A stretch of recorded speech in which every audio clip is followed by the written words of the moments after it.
വീടിനകത്ത് തന്നെ ഇരിക്കേണ്ടി വരുന്നത് കൊണ്ട് ബുദ്ധിമുട്ടൊന്നും തോന്നാറില്ലേ? തോന്നിയിട്ടെന്ത് കാര്യം? ഇറങ്ങി നടക്കാൻ പറ്റില്ലല്ലോ.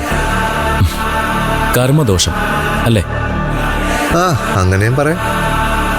ഇന്ന് എനിക്ക് വന്നു, നാളെ മറ്റാർക്കെങ്കിലും വരാം. അതെന്താ അങ്ങനെ പറഞ്ഞത്? ഏയ്, വെറുതെ പറഞ്ഞതേ ഉള്ളൂ. സൂക്ഷിച്ചാൽ ദുഃഖിക്കേണ്ടെന്നൊക്കെ പറയാൻ കൊള്ളാം. എത്ര സൂക്ഷിച്ചാലും വരാനുള്ളത് വരും. ആ, ഞാൻ വന്നതേ ഇതൊന്നും സംസാരിക്കാനല്ല. തീയതി തീരുമാനിച്ചു, അടുത്ത മാസം 7-ന്.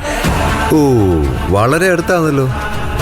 എല്ലാ ഒരുക്കങ്ങളും അതിനു മുമ്പ് തീർക്കാൻ പറ്റൂ. ഇപ്പൊ എല്ലാം കോൺട്രാക്ട് കൊടുക്കുകയല്ലേ ചെയ്യാ. കാശുണ്ടെങ്കിൽ 3 ദിവസം കൊണ്ടും കല്യാണം നടത്താം. ആ, അതും ശരിയാ. അപ്പോ കല്യാണം നടക്കുന്നു തന്നെയാ വക്കീല് വിചാരിച്ചിരിക്കുന്നത് അല്ലേ? അതെ. ഇനിയിപ്പോ എന്താ തടസ്സമുള്ളത്? ദേവികയുടെ സമ്മതം മാത്രമല്ലേ ബാക്കി ഉണ്ടായിരുന്നുള്ളൂ. ആ സമ്മതം മാത്രം മതിയോ? എന്റെ സമ്മതം വേണ്ടേ? അതിനിപ്പോ നീ ആരാ? ഞാൻ ആരെങ്കിലും ആയിക്കോട്ടെ. അവള് കാരണമാ എന്റെ ചേട്ടൻ ഇല്ലാതായത്.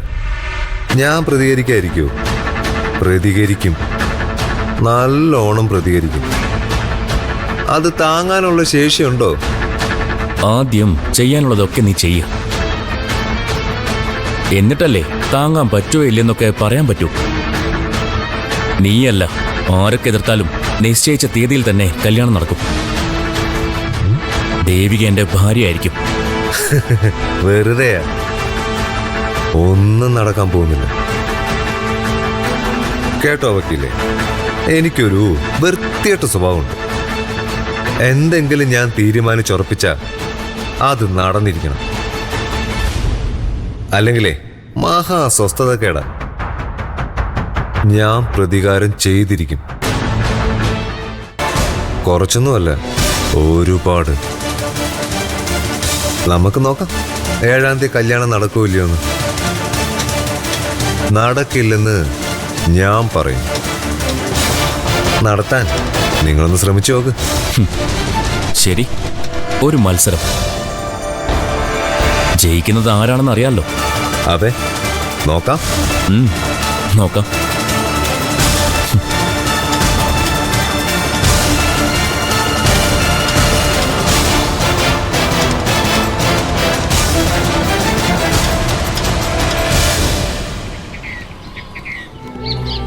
ആശുപത്രി വീണ്ടും തുറക്കാൻ പോകുന്ന കാര്യം അറിഞ്ഞു കാണുമല്ലോ അല്ലേ?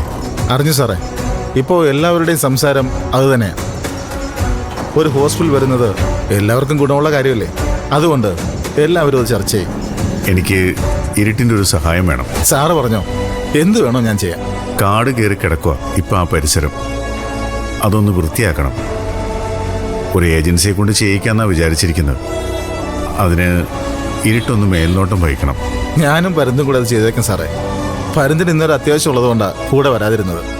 അത് സാരമില്ല, ചെയ്യുമ്പോൾ ഞങ്ങൾ രണ്ടുപേരും കൂടെ അത് ചെയ്തുകൊള്ളാം. എന്നാ പിന്നെ അങ്ങനെ ആയിക്കോട്ടെ.